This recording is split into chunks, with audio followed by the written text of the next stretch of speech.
this amazing stranger from the planet Krypton, the Man of Steel, Superman. He's the Man of Steel who's become the world's biggest superhero. But behind Superman's red cape and X-ray vision lies the sinister story of a Hollywood curse that many believe has blighted those associated with him.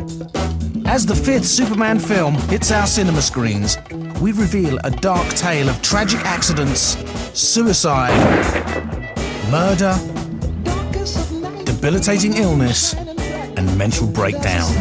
Most people, I think, have the sense not to flip out on the evening news. It's not a method I recommend.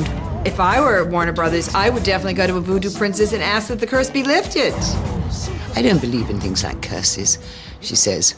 Oh dear.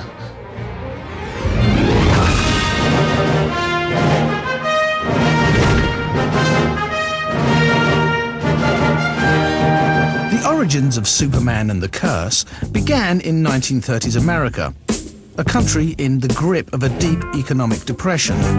In this climate of poverty and deprivation, Americans badly needed a hero, and it was two self-proclaimed comic book geeks who came to the rescue. Jerry Siegel and Joe Shuster were the shy, bespectacled geniuses who created the Man of Steel and his alter ego in 1939. Clark Kent may have represented who they were, but in Superman, they created a superhero who was everything they wanted to be. I was always pushed around by bullies and so forth, so that was one of my dreams. I thought, gee, wouldn't it be great if I was a mighty person and these girls didn't know that this Claude here is really somebody special, and that helped lead to this whole triangle setup of Clark Kent, Lois Lane, and Superman. Siegel and Shuster named Superman's characters after their own heroes. As tribute to their favourite movie idols, Clark came from Clark Gable and Kent from Kent Taylor. Lane was a homage to the pin-up singing stars the Lane sisters, and Lois was named after Lois Rothschild, the unrequited love from Jerry Siegel's school days. Here's the pencil sketch of the original Superman. That was the first cover of the Superman book. That was 1939.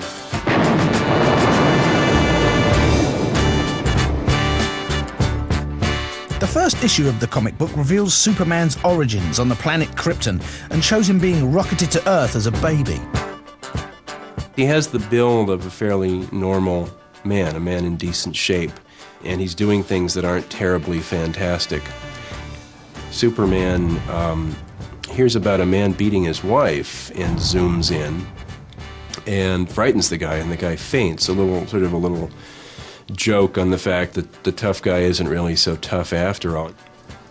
There were multiple Superman stories a month, and they ran into the problem of what do we do with this guy now? What is Superman going to do this week that he didn't do last week?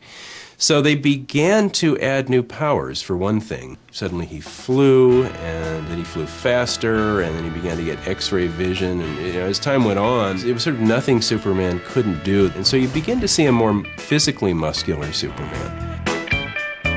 Superman struck a chord with the American public and became a hero for both children and adults, symbolizing the dream of truth, justice, and the American way. His daring adventures gripped the nation, and it was only a matter of time before the Man of Steel made the leap from comic book to small screen.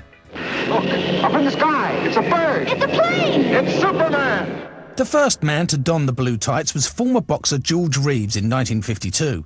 Every Monday night at 7 p.m, the whole country stopped to watch the adventures of Superman, turning Reeves into a huge Hollywood star. Well, I enjoyed the George Reeves shows. I enjoyed him a lot. Him and Jack Larson as Jimmy Olsen. I thought that was quite inventive and funny and good. And I liked the Clark Kent character he played, who was a strong Clark Kent. Lois, it's good to see you again. All in a day's work, Clark. While you were out covering Stamp Day, Superman and I were cleaning up a case. They were in a little trouble with their special effects, but it was the 50s. So it's a little tough. Jumping out the window off a little springboard, flying, laying on a box, on that sound.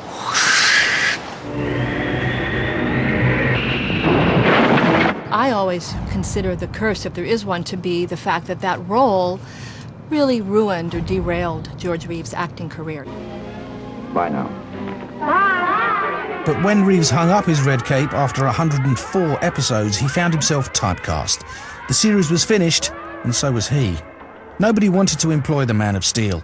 Reeves sunk into a deep depression and hit the bottle. Old man rhythm is in my shoes. It's no use to... It was the beginning of a downward spiral. In an attempt to hold on to his dwindling fame, Reeves threw riotous cocktail parties. And it was at one such evening on the 16th of June 1959 that the first Superman tragedy struck. They were having drinks, and George came downstairs, complained about the noise, and went back upstairs after a brief argument. Those downstairs heard a gunshot, and according to the police report, Lenora Lemon, George's girlfriend at the time, said, "Oh, that's just George going upstairs shooting himself." There was a single gunshot wound to the head. The bullet entered his right temple, exited, and the bullet was lodged in the ceiling. He was lying nude in a pool of blood on his bed. The gun was at his feet. Because of the alcohol and the drugs that were in his system, the police immediately identified or signed off on it as a suicide. But for years, there's been a lot of speculation around his death. America was shocked to discover that the man who once flew faster than a speeding bullet had ended his own life with a shot in the head. In 1959 America, that was not a pleasant subject at all. People did not have a way of processing that. There was a kind of taint of scandal to his death. I don't want to be like old George Reeves, stuck in a Superman role. Reeves' dramatic demise did nothing to dent the popularity of the Superman comic books. But while the publishers raked in a multi-million-dollar fortune, Jerry Siegel and Joe Shuster, who'd created Superman, were paid a paltry sum for the rights to their character. By the 1970s, they were virtually penniless. We signed the release form trustfully, and now I'm working in the mailroom, and the publisher has earned hundreds of millions of dollars. I think Jerry and Joe felt like they ought to be taken care of somewhat, respected a bit for having brought this character in that virtually created the comic book industry. You might think they're millionaires, but Jerry, how much did you get for the rights to Superman? Exactly $130. Split between the two of them. $65 apiece. On Thanksgiving Day weekend, my hope for you both is that somehow proper recompense comes to you. Thank you very much, Howard. Thank you, Jerry. Thank you, John. And there's more in a moment when the recompense didn't come for Siegel and Shuster. In friendships are. 1975, to add insult to injury, Warner Brothers announced they were making a blockbuster Superman movie. At $80 million, it was the most expensive film of the decade. My idea was just, okay, let's do a big movie. You're watching Channel 4 with a warm Sunday morning welcome that were, from the Hoobs. Let's face it, very, very simple. And that was really the idea. Let's do a big film. Let's do a film, a serious film. The news was more than Siegel and Shuster could bear. For the past 30 years, we have received nothing at all from Superman. It's been 30 years of deprivation. When Siegel realized, yet again, that they wouldn't benefit financially from their comic book creation, the mild-mannered Clark Kent took matters into his own hands and typed a dramatic, damning public declaration that would haunt the Superman movies. The publishers of Superman comic books killed my days, murdered my nights, choked my happiness, and strangled my career. I consider the executives to be economic murderers and money-mad monsters, and I, Jerry Siegel, the co-originator of Superman, curse the Superman movie. The dark days of Superman were about to begin.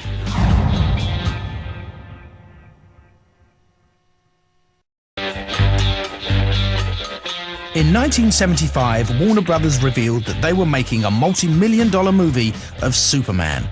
But the creators of The Man of Steel, Jerry Siegel and Joe Shuster, were outraged that they would earn just $65 apiece from their superhero invention. Angry and bitter, they placed a dark curse on the movie. But this Hollywood hex didn't deter the unknown actor picked to play Superman. Christopher Reeve's chiseled features embodied the fantasy hero for a new generation. They didn't really necessarily require a name. Superman is a big enough name. I don't know of another actor who could have pulled it off with the sense of humor, the physicality, and the fact that he nailed it. Excuse me. That's a bad outfit. You know, nobody believes in anything before it's done. And at that point, the first immediate replies were, "We'll never make him fly."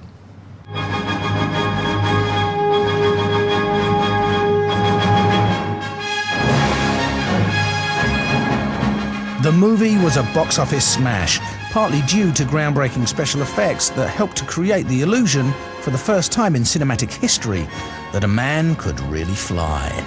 You know, is it a bird, is it a plane? No, it's Superman. In that first film particularly, people seeing Superman fly, mouth wide open with absolute amazement.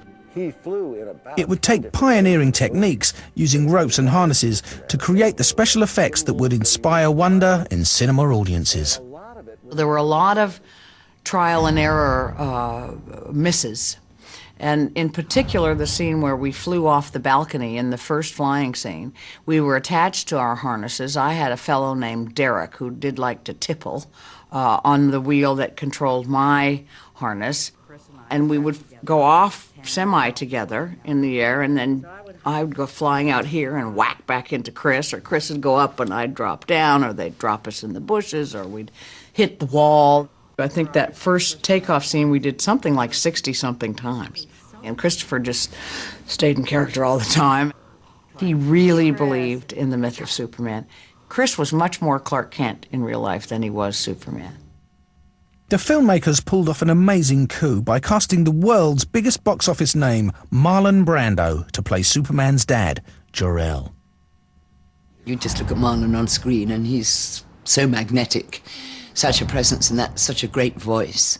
My friends, you know me to be neither rash nor impulsive. I'm not given to wild, unsupported statements. And I tell you that we must evacuate this planet immediately. He was still the biggest named star in the world. He was still in pretty good nick. This was before he got very fat and just took the money and waddled when he turned up on a film set. And they had to pay him a huge amount of money for this coffin, a spit of a part, really. They offered him almost $4 million, plus about 16% of the gross income from the movie, for what amounted to 11 and a half days of work, 8 minutes of film. It was one of the best deals ever made in Hollywood. That was the first time I'd realized that actually Marlon did a lot of reading of his lines from around the set, or from a card, because he didn't believe in learning them. It's the only answer, Lara. If he remains here with us, he will die as surely as we will. But why Earth, Jor-El? They're primitives, thousands of years behind us. He will need that advantage to survive. Superman was the film that kind of broke Brando as an actor. That after that, he was never quite the same. He'd got away with something on Superman that no actor should perhaps ever be allowed to get away with, which is earning a multi-million-dollar paycheck and not actually doing the work. Immediately after the first Superman movie, Brando just went out of control, really. A lot of people would have, I suppose if you got 14 million, Hollywood people might have put it up their nose, not Marlon Brando, he put it in his stomach. Overpaid and overblown, Brando's film appearances would be few and far between after Superman. He became fiercely protective of his private life and turned into a virtual recluse. His next most talked about performance, however, was not on the silver screen, but in a courtroom. And would you ask these guys to shut up?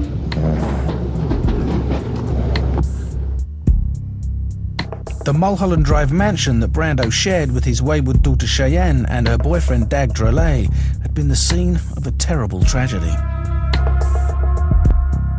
You have this kind of weird situation where they're all living together under one roof.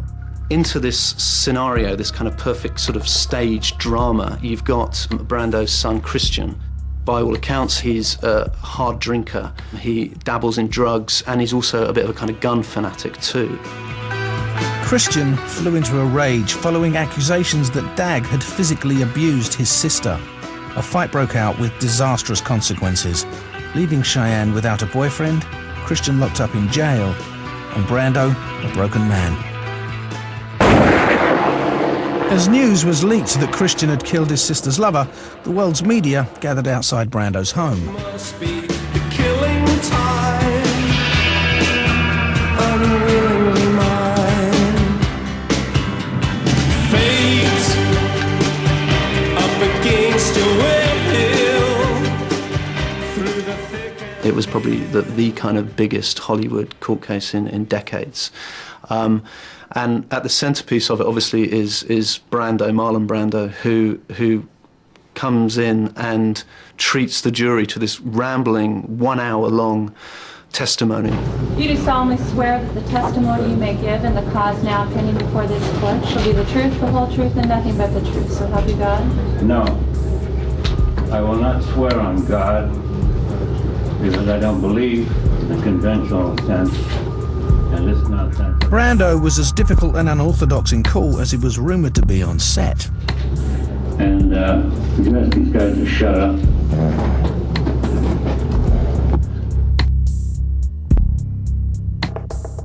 And would you please state your name for the record? Marlon Brando Jr.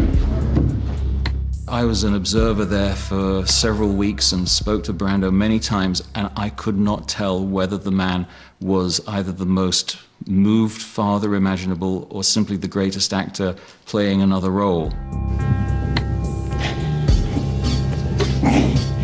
So dang lame there. And I tried to get hold of myself. Brando, in this kind of strange fit of self-loathing, was almost trying to shoulder the blame himself for what had happened. He seemed to be implying that if he had been a better father, none of this would have happened. And so therefore, if you're going to blame anyone, blame me, he's saying. And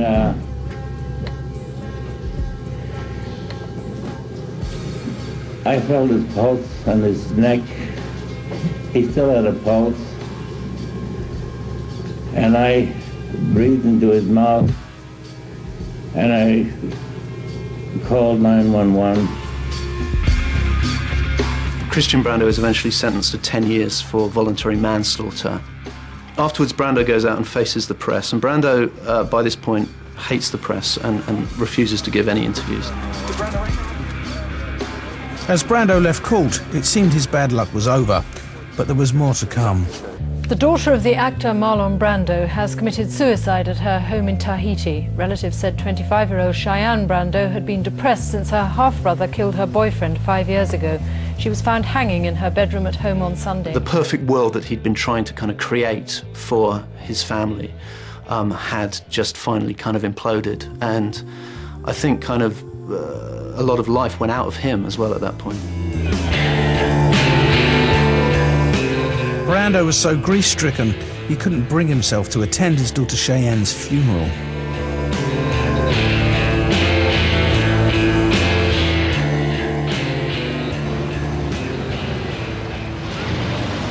In 1980, Superman 2 was released to worldwide acclaim, making superstars out of Christopher Reeve and Margot Kidder, the smoky-voiced actress who played Lois Lane. As fiction's first lady of the press and sidecar to Superman's motorcycle, the assertive, adventurous reporter barely noticed the shy Clark Kent, yet swooned for Superman. But they call me the Superman lover, yeah. Say they call me the Superman lover, yeah. But something wrong. What's so ironic about people seeing me as the quintessential Lois Lane is that when I got the part, I knew absolutely nothing about Superman. The key to getting it was somewhat manipulative and scheming. The key to getting it was to look as if I really, really loved Superman. And so I took that as my objective, as an actor would say, my motivating thing, that I was so in love with this man I couldn't see straight, and just played that. Suggest that we do that. Now, you could take a ride with me right now if you'd like to. A ride? You mean I could fly? Well, actually, I'd be handling the flying if that's okay with you. When I saw the test, I was so impressed with how Christopher was able to make it totally believable. And then when Margot came on with him, as the test demonstrates, you immediately knew this was the combination. Ready? Clark said that you were rigged with wires, like Peter Pan. Well, Peter Pan flew with children, Lois, in a fairy tale. I remember the screen test very well because I remember coming in and thinking, oh my God, this is not who they've cast. This isn't Superman. It was this really skinny guy whose pant legs were too far up against his sock, you know, and who was kind of dorky. And so, and our chemistry actually from the get-go, from the screen test, was pretty much the same as it stayed, which was a older sister, younger brother kind of thing. They were the screen couple of the decade. The chemistry between them was never more apparent than in the famous scene where Superman saves Lois from certain death. Clark sees it, I guess, and then turns into Superman and flies out, and I'm in there screaming as the door opens, and then I fall out. And he flies up and catches me in his arms. And I say the line that people actually stop me on the street and say at me, which is, I've got you. You've got me! Who's got you? I can't believe it. I just cannot believe it. He got her.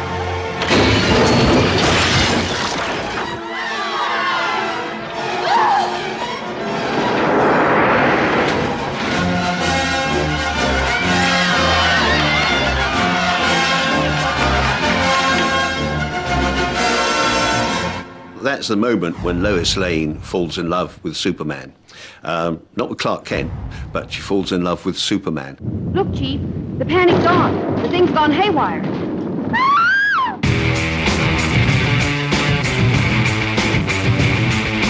But Lois Lane's real-life fall was to be more spectacular and more bizarre than anything dreamed up by the filmmakers.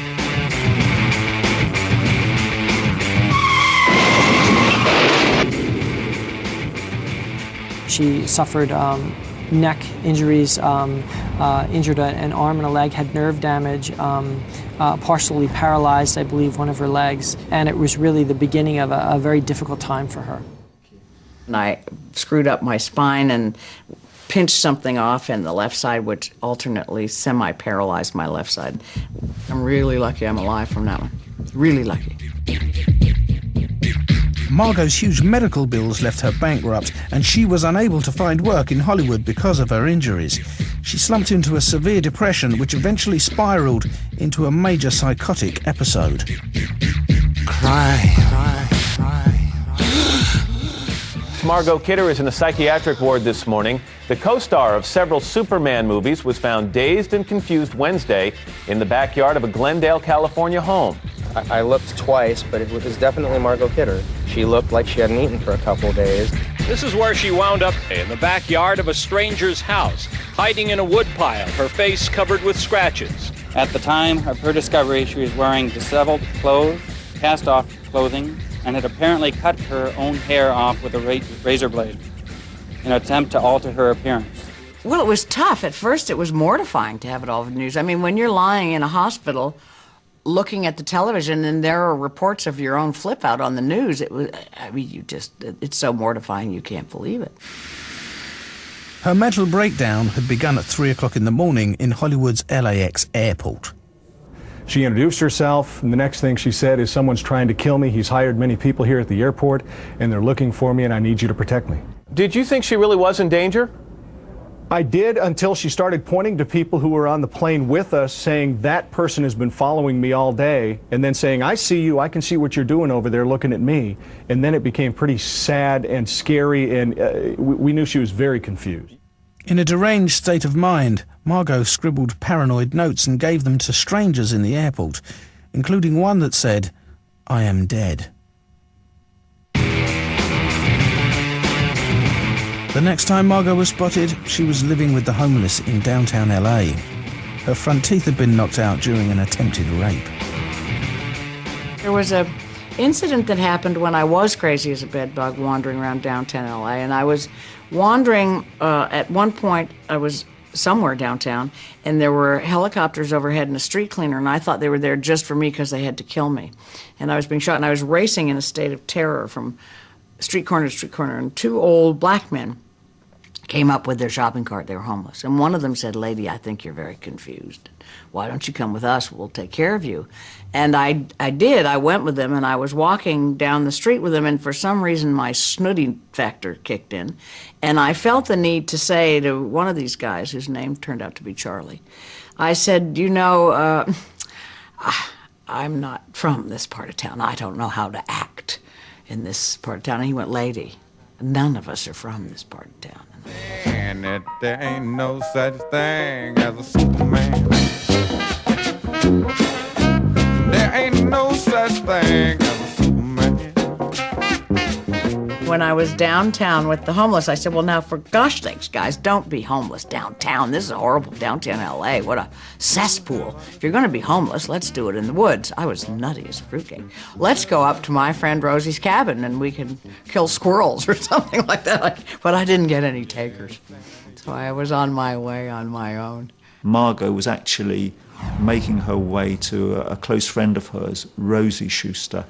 And now Rosie, by some bizarre coincidence, and Superman is full of these strange, bizarre coincidences, is a relative of the original Superman creator, Joe Shuster.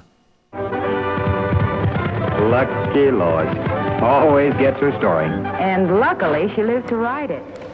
By the time Superman 3 was released, Margot's role had been reduced to a bit part. I was axed from 3. I had 12 lines, and one of them was "Oh, Clark." So you can tell what a beefy part that was. I went off on vacation and came back at the end with a tan.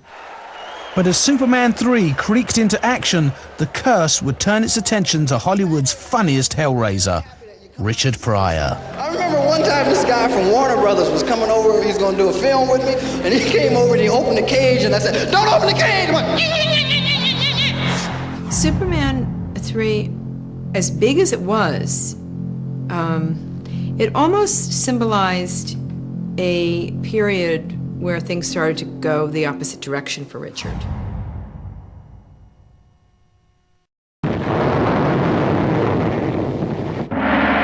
Superman! The third Superman blockbuster, released in 1983, continued to make Warner Brothers rich, while Superman's co-creators received a mere $130 for the rights to their character. Even the movie's star, Richard Pryor, received a multi-million-dollar paycheck.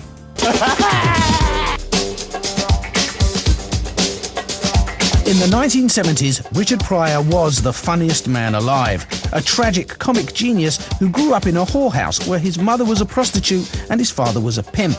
The greatest stand-up comedian of all time was also America's favourite Hellraiser, but his reputation did nothing to take away his crown as the godfather of comedy. You better be for real, I got sex appeal. This is what I feel, and this here's my vow, and now you know the brother with no how. You know what I'm saying? Thinking about death, though, I'd like to die like my father died. Right? My father died fucking. He did. My father was 57 when he died, right? The woman was 18. My father came and went at the same time. Superman is a very white movie. All those white people flying around, I mean, they needed some blackness, let's face it. They needed, like, they probably went, "Oh my God, we're all so white here. Maybe we should get a black man in here." And they got the funniest black man around. The main reason is they just wanted to make Superman 3 funny, you know that, and it's so clear from the opening sequence, which is very much a slapstick sequence. You know, the opening credits, it's like a Buster Keaton kind of, sequence. No way.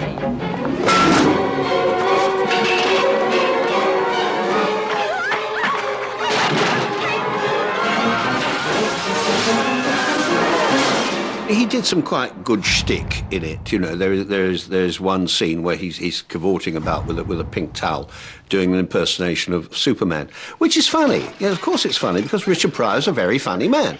His cape was flapping in the wind. He was flying. He was great. He was just flying around. The cape was blowing in the wind like this. Looked like a flag. And he landed right in the middle of this big plantation. Richard Pryor as a way of demonstrating, you know, the powers that Superman has to Robert Vaughn and his kind of cohorts. Just says, you know, I've seen Superman fly, I've seen all the powers he has. And then he put these laser beams out of his eyes onto everything. Bzzz, 3 hot laser beams. Dried up everything, just like that. During filming, Pryor's marriage to former model and actress Jennifer Lee hit the rocks as he turned his attention to his co-star. Well, can I say fucking? Because he started fucking Margie. Margie, I love you, girl. We love Margie now. But at the time, I didn't love her at all. I wanted to kill her. I was so in love with him in those days. And I had 2 or 3 rounds of our romance, and I think one was when we were shooting Superman 3. I was one of many, trust me. There was an exclusive tab on this. And I remember we suddenly looked up and he went, Richie Pryor's in bed with Lois Lane. And he was like an 8-year-old kid. He was so excited and pleased with himself. Pryor's marriage to Jennifer collapsed, and Superman 3 opened to bad reviews. Superman 3 was a box office flop and marked a downturn, not only for the American superhero, but also for its star. Well, 3 wasn't very good, for starters. And one of the things they did to Richard was something that directors and producers have done to Richard forever. Richard's really an accomplished actor. They just thought, oh, we've got Richard Pryor, we're paying him, it's his job to be funny. And I think the producers and director on Superman 3 were very guilty of that they didn't give him a lot of support. I know he had a really hard time making it. Superman 3, as big as it was, it almost symbolized a period where things started to go the opposite direction for Richard. And again, his health was suffering. He did lose a lot of weight. There was a lot of rumors and speculation in the press about what could possibly have been wrong with him after the filming. In 1986, Pryor was diagnosed with multiple sclerosis, a debilitating and degenerative disease that attacks the central nervous system. You suffer spasms, you suffer muscle control, speech is affected, obviously mobility. Last night I was so depressed and I went and got the Bible and I turned to... His health continued to decline and eventually he required round-the-clock medical care. Although not everyone involved in Pryor's life had his best interest at heart. Oy, oy, oy. The help was selling furniture out of the garage. Yeah, you can't make that up. I mean, it was like Hollywood. Ex-girlfriends, ex-wives, huge amounts of money flying out the door. Basically he said, my health is down, my business is failing. You've got to come back and make some sense out of this. It was really a challenge. I had my life threatened. I had my life threatened by Mexican maids. I had to get a restraining order on one of the ex-wives. I had to fire everybody, the lawyers, the accountants, the caregivers, the housekeepers. I mean, you name them, they got fired. There was a lot of hanky-panky going on. I'm sorry, Jenny, that I ever hurt you. I wish I'd have known better. I wouldn't have. We were young and stupid. We were young. You were stupid. Where would Richard be if he were completely healthy and able to get into his car and drive somewhere?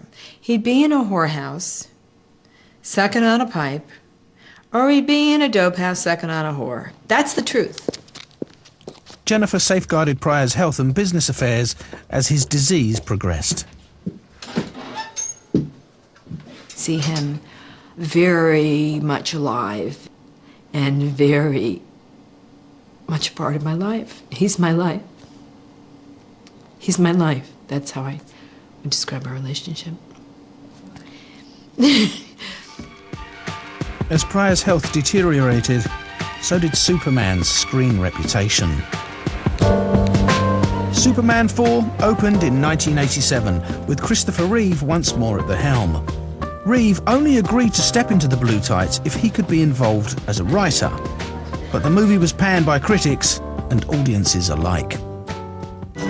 The special effects didn't compare with the original hit film 10 years earlier.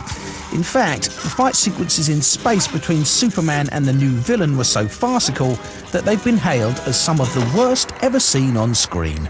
Superman 4 was a noble attempt at saying something about the nuclear proliferation on the planet through Superman. I can't stand idly by and watch us stumble into the madness of possible nuclear destruction. And so I've come to a decision. I'm going to do what our governments have been unwilling or unable to do. Effective immediately, I'm going to rid our planet of all nuclear weapons. Unfortunately, the script was just dreadful. I mean, there's just no two ways about it. That script was terrible. And there's that old saying in Hollywood, you can make a bad movie out of a good script, but you cannot make a good movie out of a bad script. So I don't think you had a chance from the get-go. I always know when Superman's in trouble. Superman, something's happened to him? No, everybody's saying that he's dead, but it can't be true. I just know it. I feel it in my heart. I think he just needs help. Superman had bombed, and Reeves' involvement as a writer had spectacularly failed. The once phenomenally successful movie series had become a cinematic turkey. Christopher Reeve, no longer the Man of Steel, was now merely the Man of Flesh. Christopher Reeve tried after Superman 4 to move his career forward. So many people in Hollywood saw him just as Superman. And he obviously developed other interests. One of them was a great love of show jumping. He was a very good horse rider. He was a daredevil. He was always flying his own planes. In fact, flying across the country, there was one incident where he nearly hit a Boeing 707 flying into Los Angeles one day. I mean, he was always just on the edge of, like, having an accident. And just like Reeves' co-stars, tragedy would also strike him down.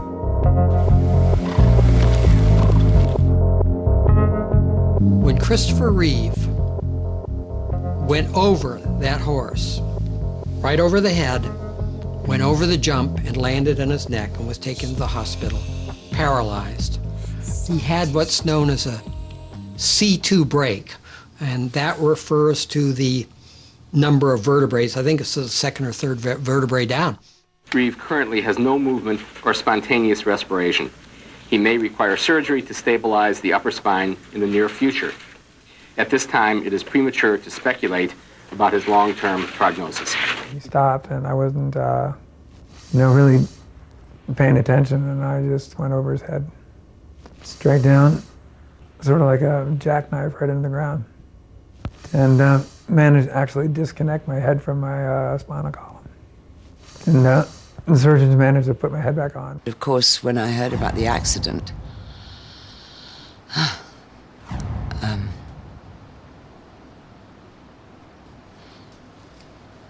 it was horrible, quite horrible. My initial thought was, oh my gosh, of all the people to have it happen to, Chris was the wrong one. Not because it was going to obviously impede his athletics, which he was very good at, but because he had never been an introspective guy. He had not been someone who'd surfed the internal terrain, as it were. And I thought, boy, I don't know if he's going to be able to handle this at all. Well, his first reaction when he learned where the break was and what happened was despair. And that turned to thoughts of suicide. In fact, he talked with his wife, Dana, about whether or not he should commit suicide. But this was Superman, and against all the odds, he was determined to walk again. One of my core beliefs is that I will not be spending the rest of my life in a wheelchair. Just stand up and take a few steps would be fantastic. Would be miraculous. To see the man who portrayed this character in a wheelchair, unable to move, unable to breathe without a ventilator, things like that, it was just, oof. It was extremely ironic that this actor would be in that situation, and extremely tragic. He never made it. After a 10-year struggle to overcome his paralysis, Christopher Reeve, the most famous Superman of all time, died in October 2004 from a massive heart attack. That same year, Marlon Brando died at the age of 80, an eccentric and recluse in his Mulholland Drive mansion.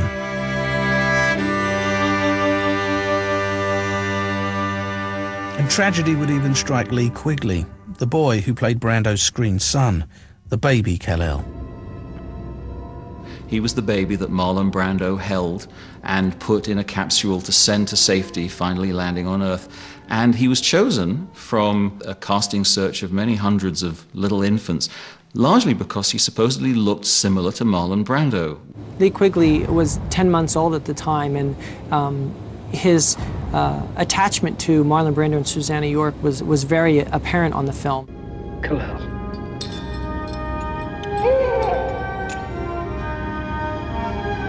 Maybe at school he might have been teased, or if the school kids found out that he had been the Superman, or if he boasted about it as a young child. I don't really know what the circumstances were, but young death is terribly sad. Lee Quigley died at the age of 14 from solvent abuse. I believe it was air freshener that the coroner said was finally what killed him. He was inhaling it. Friends apparently had tried to stop him, but he was Superman's kid and apparently wouldn't listen to anybody.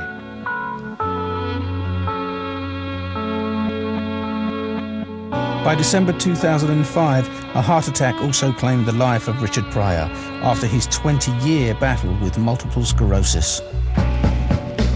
But despite losing 4 of her co-stars, Margot Kidder remains skeptical about the infamous Hollywood hex. I think the Curse of Superman stuff is nonsense. I think it's just nonsense.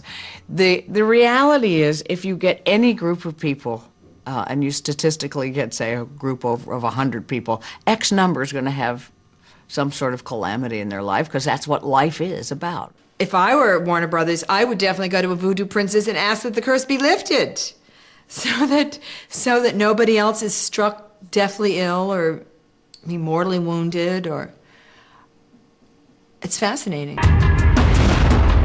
Now, after 20 years, the long-awaited Superman 5 is about to hit the big screen. With the death of Superman's biggest stars, will the final chapter of the movie franchise escape the might of the Superman curse? I'm sure there are actors who do worry about the curse of Superman and do consider very carefully about wanting to get involved in the project.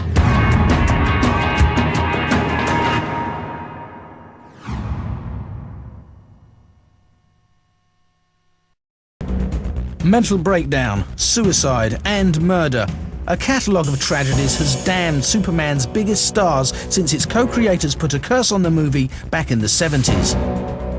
Jerry Siegel and Joe Shuster, who'd spent their lives fighting to regain ownership of their invention, died unsuccessful and bitter in the 90s. But the question is, did the curse die with them? Superman returned to the small screen in the 90s. The famous cape was passed to Dean Cain, who starred in the hit TV series The New Adventures of Superman alongside Terry Hatcher. This hot modern couple had a new romantic take on the relationship between Lois and Clark. Clark? Just a sec, Lois.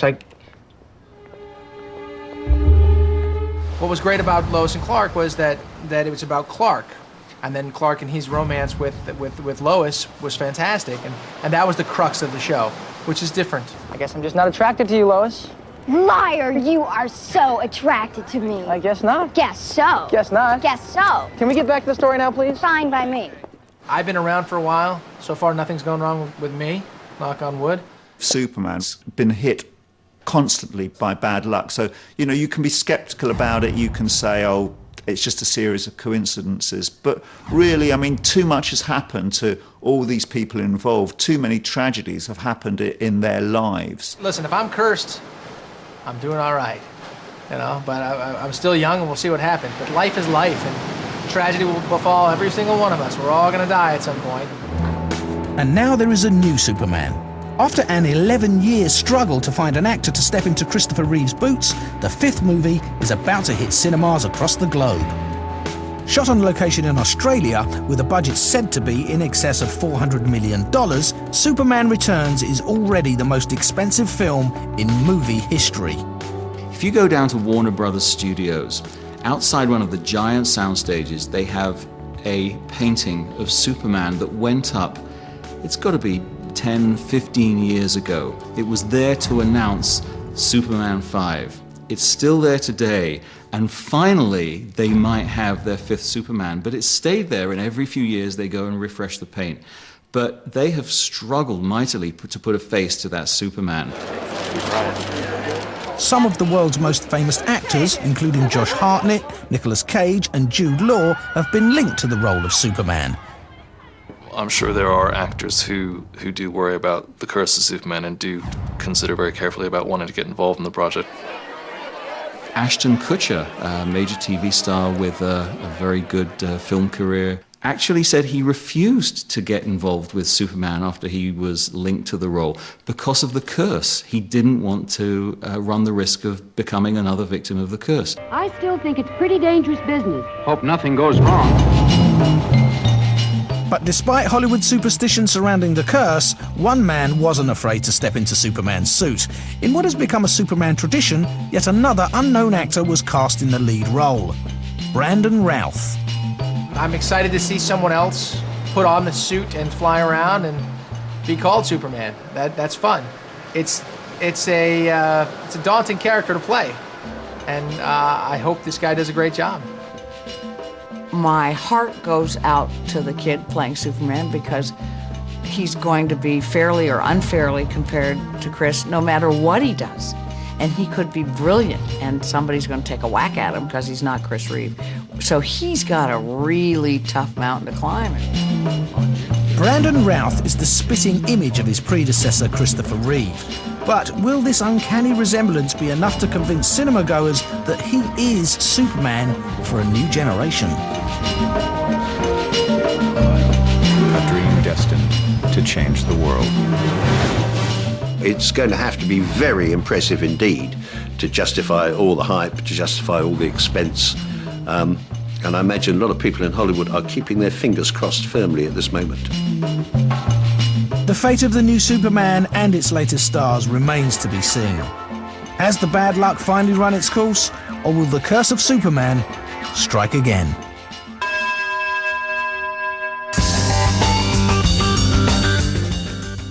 Coming up next in 4, a study of two very different personalities.